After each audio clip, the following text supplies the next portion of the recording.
मधली सुट्टी झाली, मुलांचे डबे खाऊन झाले तरी पुण्यातल्या खेड तालुक्यातल्या या शाळेत मुलांचा गोंगाट ऐकू येत नाही.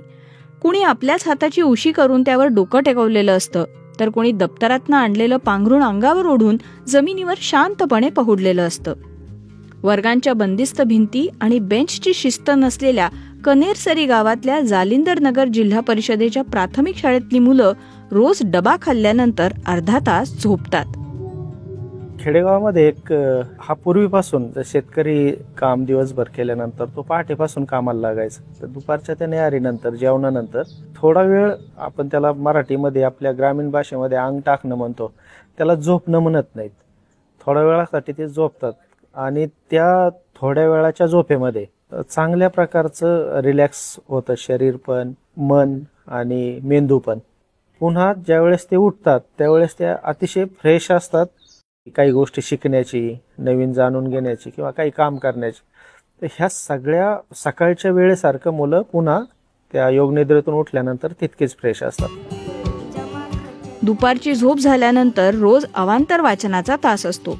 पुस्तकं घेऊन झाडाच्या गार सावलीत बसा, नाहीतर वर्गातल्या जमिनीवर आडवं व्हा. मुलं पुस्तकांच्या नव्या जगात रमून जातात.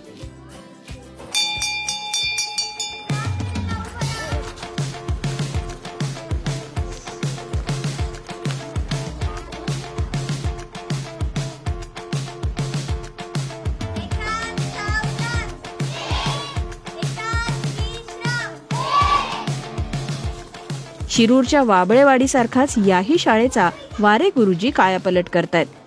गेल्या 2 वर्षात इथल्या विद्यार्थ्यांना शाळेची गोडी लागलीय, ही त्याचीच पावती आहे. कधी कधी विद्यार्थीच एकमेकांना शिकवतात, एकमेकांचे विषय मित्र होतात.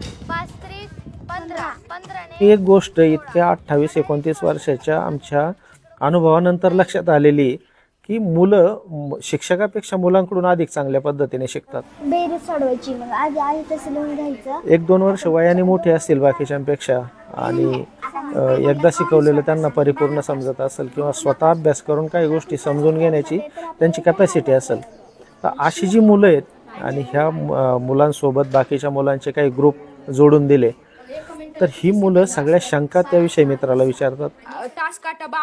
शाळेत असतानाही विचारतात, शाळा सुटल्यानंतर ज्यावेळेस घरी जातात काही होमवर्क सांगितलेला असतो तिथं पण विचारतात. आणि स्पीड, प्रत्येक मुलगा आपापलं स्पीड ठरवतो. मुलांना डायरेक्शन देणं हे आमचं काम आहे. मुलं मुली अभ्यासक्रमापलीकडे शाळेत बरंच काही शिकतायत. शाळेतल्या अनेक मुलांना जपानी भाषा येते. काहींनी जपान सरकारकडनं घेतल्या जाणाऱ्या भाषा परीक्षेत N5 लेव्हल पर्यंतची मजल गाठली. काही मुलं जपानी सोबतच फ्रेंच, इंग्रजी आणि भारतातल्या कन्नड, तमिळ अशा भाषाही प्राथमिक संवाद करता येईल इतपत शिकलेली आहेत. Alexa, prime minister of Russia.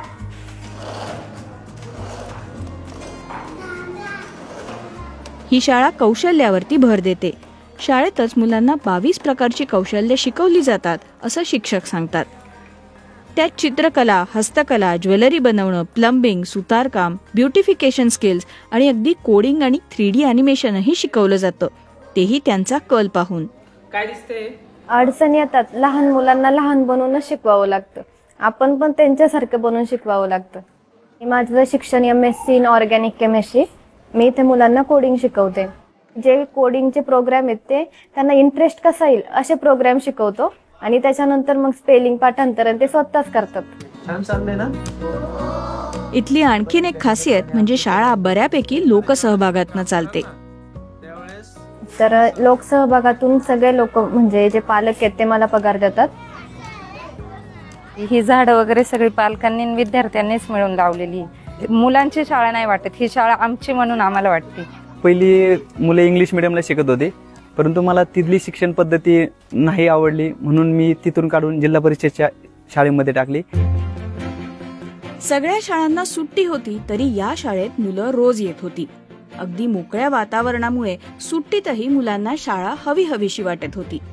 शाळेतल्या या प्रयोगांची दखल जागतिक पातळीवरच्या टी फॉर एज्युकेशन या संस्थेने घेतली. वर्ल्ड्स बेस्ट स्कूल प्राइज या स्पर्धेत शाळेने जगातल्या सर्वोत्तम 10 शाळांमध्ये स्थान पटकावलंय.